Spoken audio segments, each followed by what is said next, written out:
All right.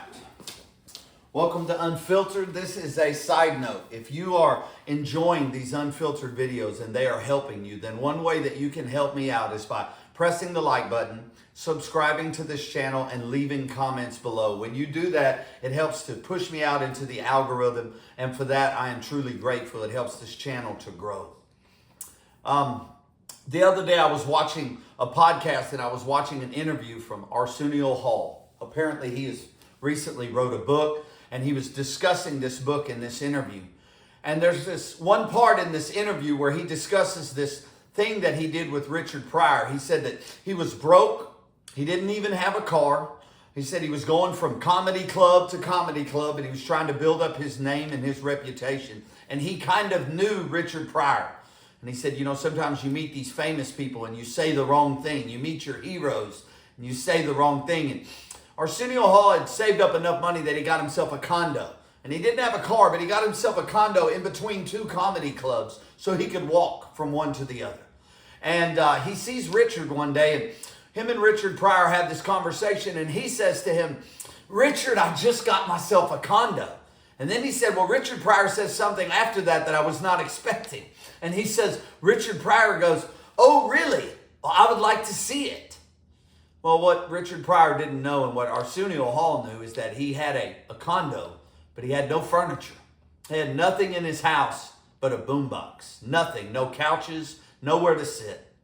So apparently he goes and he buys some Cavassier because he knew that Richard liked that. And one day, Richard and his bodyguard come over to visit Arsenio Hall at this condo. And he said, they're sitting there on the floor next to a boombox. Richard Pryor, his bodyguard, and Arsenio Hall, they're sitting on the floor of this condo with no furniture in the house, and they're listening to jazz music. And he said in this moment, Richard Pryor looks up at the ceiling, and he has this moment in his mind, and he looks over to Arsenio Hall, and he says this, he goes, this reminds me of when I used to be happy. And you know, Arsenio Hall said he didn't really understand how amazing that comment was, the magnitude of the wisdom that he was saying to him. But he looked up and he said, in this apartment, this condo that has no furniture, it has nothing. It has nothing on the walls. There's no furniture to sit on. There's nothing. They're sitting on the floor and they're listening to a boombox. And Richard Pryor says, this reminds me of when I used to be happy. You know, that is, to me, that is so profound. He's giving advice to this up-and-coming comedian. And he's saying, look, man, somewhere along the line, I lost the simplicity of what it means to be happy. I've been pursuing all of these things. I've filled all of my houses with all of this stuff. I've pursued all of these career goals. I've done all of these things, and yet and still, somewhere along the way, I've lost myself and I've lost my happiness. You know, maybe you're traveling through life right now. Maybe you've been chasing a career. Maybe you've been pursuing things most of your life. And you wake up and you're just like, man, I am miserable. I am not happy. You know, you can pursue things that you think might make you happy. You can give it your all. You can pursue it with everything you have. And you can put so much time. You can invest so much time and so much of yourself into these pursuits, only to find yourself unhappy and unsatisfied whenever you arrive at whatever destination you think you need to arrive at. You can have all of this stuff around you. They're sitting in a house. They're sitting in a condo with no furniture. There's nothing on the walls. There's nothing fancy. They're sitting there on the floor. They're sitting on the floor with a boombox. And Richard says, this reminds me of when I used to be happy. See, Arsenio Hall was kind of embarrassed that he had this famous guy over to his house and he didn't have any furniture. And he didn't really like it. When he told him, hey, I have this condo, he wasn't expecting him to say, well, man, I would like to come see it. That's not how he was expecting that conversation to go. But when Richard Pryor asked to come over to your house, obviously you say yes. So he invites him over, him and his bodyguard. And Richard Pryor, he has this moment in time where he sees the simplicity of everything going on in Arsenio's life. And he says, this reminds me of when I used to be happy. Look, let me say this very clearly. The world around us today is chaotic. It's so fast-paced. It's so chaotic. And people are so messy, and they're full of so much drama.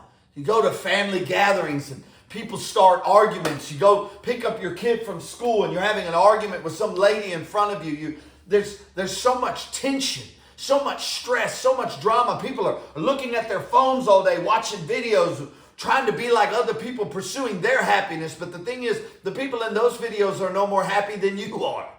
They don't show you their dark side. They don't show you the tears that they shed late at night. They don't show you the things going on behind the scenes. It's an act.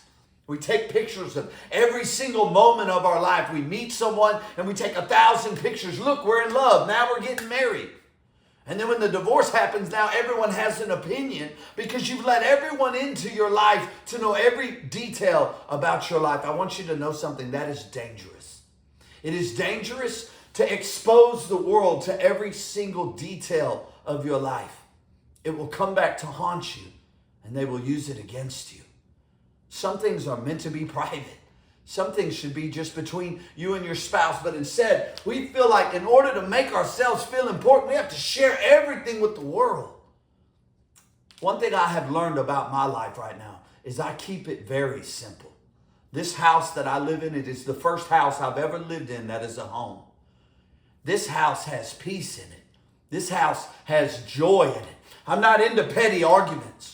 If you come hang around me and I realize you're just full of drama and you want to argue all the time and make a big deal out of small crap, then I just cut you off because I don't need that in my life.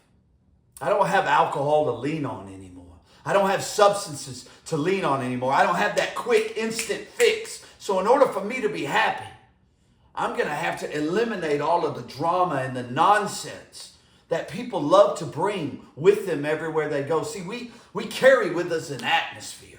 If you're always in a bad mood, when you show up to work, you bring that atmosphere into your work. If you're negative all the time and you criticize and you complain all the time, then you create this atmosphere, this bubble around you, and it impacts the people that you run into. When you're in a bad mood, everyone around you knows it. The opposite is true. When you have joy, when you have peace, the people around you know that as well. The people know when you come to work what kind of atmosphere you're bringing. Some people may look on the schedule and be like, oh, great. I don't want to work with her. Good Lord. Every time I work with her, it's a bad night. It's a bad day. She always complains about everything. Every little bitty thing is such a big deal. See, if you make every little bitty thing a big deal, you're stressing your own self out. Richard Pryor was saying, at one point in my life, I was happy. I had a hold of it. I was actually happy. I may not have even known it. But now, after all of these years, I walk down this road of life and I forgot who I was and I've lost myself and I've lost happiness. This reminds me of when I used to be happy. What he was saying is, I'm not happy right now. I might be famous. I might have everyone looking at me. I'm selling out shows. But when I come home and I close the door, I'm not happy. What are you pursuing right now? And is it making you happy? Have you pursued a career so much that you don't even have time for your kids? Have you pursued a career so much that your marriage is falling into shambles, that your friends, you never talk to them anymore? You're just busy going all the time. Run, run, run, run, run, run, run. You can pursue everything and come to find out later, it's not even satisfying. What, are they going to bury you and put all your money in your coffin? What are you pursuing, and is it worth it? And are you letting these important moments in life pass you by because you're so busy doing nonsense? You know, I am happy for the first time in my life. I'm not like Richard. I don't remember a time that I was happy. I have been in torment and pain and misery all my life. But over the last few years, He showed up and He has showed out. He's given me wisdom and direction. He's given me a solid platform to stand on. He showed me how to be a man, how to live discipline, how to have integrity, how to love people properly. So that one day when I'm a husband, I will properly know how to love my wife. So that one day if it's God's will and I have kids, I'll know how to be a good dad, how to be a good friend. See, I didn't know how to do any of these things. So anytime I had an opportunity to interact with somebody, I always screwed it up because I wasn't solid. I wasn't stable. I wasn't honest. I wasn't a man of integrity. I was miserable, and everyone around me was miserable. See, I'm very, very selective of who I let in my inner circle. I'm very selective of the advice that I follow and the advice that I listen to, because people love to give you advice. But if your life is not happy, I'm not listening to your advice. If you don't smile, if you don't have joy, if you treat people harshly, I'm not listening to you.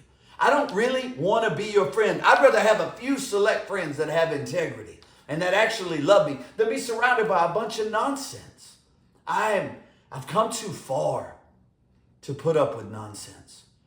Drama all the time, everywhere you go, every room you step in, it's just filled with drama because you bring it with you. Do you ever work with somebody who complains every single moment of every day? Well, if you don't like this job that much, guess what? Go get another job. We don't want to hear that stuff anymore. We don't want to hear it. I'm not a trash can for you to dump all your problems on all the time. We all have a hard life. Get a helmet. This life is hard. I don't want to hear your complaints all the time. I don't want to be involved in these petty arguments and drama that's just complete nonsense. Why? Because I'm grown and I've fought really hard to be where I am. And I'm not going to let your immaturity and your childlike behavior rob me of my peace and my joy. I know a lot of people, but I have very few friends because most people are not trustworthy. They don't have integrity and they don't have my best intentions in mind. See, some people are always watching you so they can try to figure out, what can I get from you? And they will deplete you. And then when you run out of stuff to give them, then they'll just cut you off and move on to the next, so that they can take it out of another person. They're never giving back, they're only taking. This reminds me of when I used to be happy. Have you lived a life where somewhere along the line you lost yourself? You lost your peace, you lost your happiness? If you want to know what satisfies, it's only one thing, it's God, and that's it. If you want to know how you can have joy, then start walking with God. When you start walking with God, instead of complaining about everything all the time, you will actually be grateful. You will be grateful that you get to wake up in the morning and have a fresh breath of air in your lungs, that you have opportunities in front of you that other people do not have. So many of my friends are dead. So many of my friends are in prison for life or for decades to come. But I'm free. I'm not only out and free from incarceration, but I'm actually, for the first time in my life, free indeed. Knowing the truth has liberated me. And I want to share this truth with anyone who will listen. Because this life has been hard, but man, it's been worth it to put up this fight. I am so glad that I'm not just sitting on my butt doing nothing anymore. I am so glad that I was pushed into a corner and had to fight my way out. I'm so glad that I am standing where I am today in life. Because I have not lost my happiness. I've just now, for the first time ever, gained it.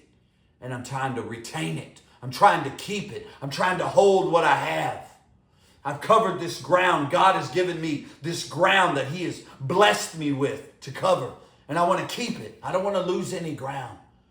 And so if you're full of drama and toxic, and all you want is you're just messy all the time, then I'm cutting you off. And you're not going to be a part of my life. Let me tell you something very clearly. Not everyone is worth knowing.